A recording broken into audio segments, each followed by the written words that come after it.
Hello दोस्तों, welcome into my channel. आज हम महाशिवरात्रि का ऐसा गहरा रहस्य के बारे में बात करेंगे जो शायद ही आपने कहीं सुना होगा। महाशिवरात्रि केवल एक व्रत या त्योहार नहीं है, बल्कि यह स्वयं से साक्षात्कार और ब्रह्मांडीय ऊर्जा के मिलन की रात है। शिव का अर्थ है वह जो नहीं है। महाशिवरात्रि वह रात है जब प्रकृति मनुष्य को उसके आध्यात्मिक शिखर तक पहुंचने में मदद करती है। इसके पीछे 3 मुख्य पौराणिक और वैज्ञानिक कारण हैं। सबसे पहला, शिव शक्ति का मिलन। माना जाता है कि इसी रात भगवान शिव और माता पार्वती का विवाह हुआ था। यह पुरुष और प्रकृति के मिलन का प्रतीक है, यानी चेतना और ऊर्जा के मिलन का प्रतीक है। दूसरा है वैराग्य से गृहस्थ का सफर। यह रात बताती है कि कैसे एक वैरागी प्रेम के वश में होकर संसार के कल्याण के लिए गृहस्थ बने थे। और तीसरा है प्राकृतिक ऊर्जा का उभार। वैज्ञानिक दृष्टि से इस रात पृथ्वी का उत्तरी गोलार्ध इस तरह स्थित होता है कि मनुष्य के भीतर की ऊर्जा स्वाभाविक रूप से ऊपर की ओर बढ़ती है। इसीलिए इस रात रीढ़ की हड्डी सीधी रखकर जागने का विशेष महत्व है। न आदि है न अंत है उसका, वह शून्य भी है और अनंत भी। जिसे दुनिया महादेव कहती है, आज उनकी सबसे प्रिय रात है महाशिवरात्रि। पर क्या यह केवल एक त्योहार है या इसके पीछे छुपा है कोई गहरा रहस्य? कहते हैं आज की रात ब्रह्मांड की ऊर्जा का प्रवाह सीधे आकाश की ओर होता है। यह रात है अंधकार से प्रकाश की ओर बढ़ने की। यह रात है अपने भीतर के शिव को जगाने की। जब चंद्रमा क्षीण होता है और अंधेरा गहरा, तब शिव का प्रकाश सबसे तीव्र होता है। शिव क्या है? शिव क्रोध है और शिव ही शांति है। वे विषपान करने वाले नीलकंठ है तो अमृत बांटने वाले भोलेनाथ भी।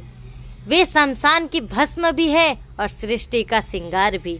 महाशिवरात्रि हमें सिखाती है कि हमारे भीतर के विष यानी काम, क्रोध, लोभ, उसे पीकर हमें कैसे अपनी आत्मा को शांत और पवित्र बनाना है। तो इस महाशिवरात्रि केवल मंदिर के कतारों में न खड़े रहें। अपनी आंखें बंद करें, अपनी रीढ़ सीधी रखें और महसूस करें उस असीम ऊर्जा को जो आपके भीतर बह रही है। स्वयं को शून्य कर ले, क्योंकि जब आप शून्य होते हैं तभी आप में शिव प्रकट होते हैं। महाशिवरात्रि को केवल त्योहार की तरह देखना इसकी सतह को छूने जैसा है। अगर हम और गहराई में उतरे तो यह चेतना के रूपांतरण का विज्ञान है। इस गहराई को समझने के लिए हमें 3 स्तरों को देखना होगा। सबसे पहला, खगोलीय स्थिति। महाशिवरात्रि के दिन ग्रह इस स्थिति में होते हैं कि मनुष्य के शरीर में ऊर्जा का प्राकृतिक ऊपर की ओर खिंचाव होता है। यह वह समय है जब प्रकृति खुद आपको ऊर्ध्वगामी बनाना चाहती है। दूसरा है मन का लय। चंद्रमा मन का कारक है। महाशिवरात्रि कृष्ण पक्ष की चतुर्दशी को चंद्रमा लगभग अदृश्य होता है। जब चंद्रमा क्षीण होता है तब आत्मा या शिव तत्व के प्रकट होने का अवसर सबसे अधिक होता है। तीसरा है शून्य का अनुभव। शिव का अर्थ ही शून्य है। यह रात हमें सिखाती है कि जब हम अपने अहंकार, नाम और पहचान को मिटाकर शून्य हो जाते हैं, तभी इस अनंत ब्रह्मांड से जुड़ पाते हैं। अंधकार डरावना नहीं है। अंधकार वह गर्भ है जहाँ से प्रकाश का जन्म होता है। महाशिवरात्रि उस परम अंधकार का उत्सव है जिसे हम शिव कहते हैं। वह जो कण कण में है फिर भी दिखाई नहीं देता। वह जो स्थिर है पर जिसकी थिरकन से सारा ब्रह्मांड नाच रहा है। गौर से देखो उस महायोगी को। उनके गले में मृत्यु का प्रतीक सर्प है और सिर पर जीवनदायिनी गंगा। मस्तक पर अग्नि की तीसरी आंख है तो शीतल चंद्रमा भी। शिव विरोधाभासों का मिलन है। महाशिवरात्रि हमें बताती है कि जीवन के दुख और सुख, विष और अमृत दोनों को स्वीकार करना ही शिवत्व है। आज की रात सोने की नहीं, जागने की है।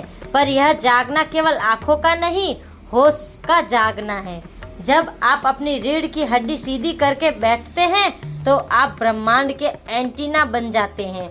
इस रात का सन्नाटा आपसे चीख चीख कर कह रहा है कि तुम शरीर नहीं हो, तुम विचार नहीं हो, तुम केवल वो शुद्ध चैतन्य हो जो न कभी पैदा हुआ न कभी मरेगा। एक वैरागी जो शमशान में रहता है वो जगत जननी पार्वती का हाथ थामता है।